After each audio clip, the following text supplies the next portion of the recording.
Yun guys, good morning oh. Naga-welding siya ngayon, kaya no need na kaming magpapa-welding kasi marunong na siyang mag-welding. Kaya ayan oh, 'di ba?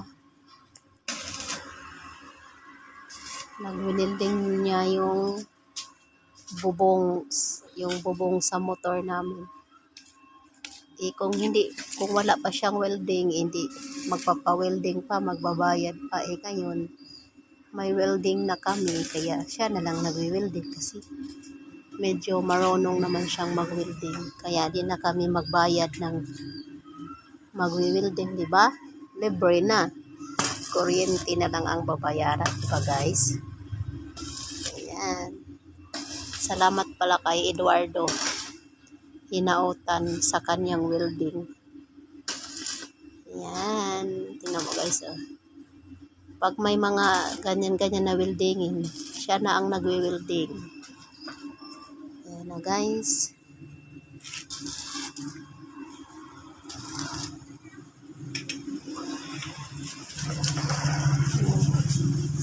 May pa-brush pa siya.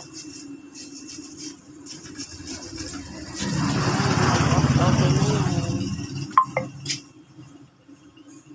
Ayan, diba?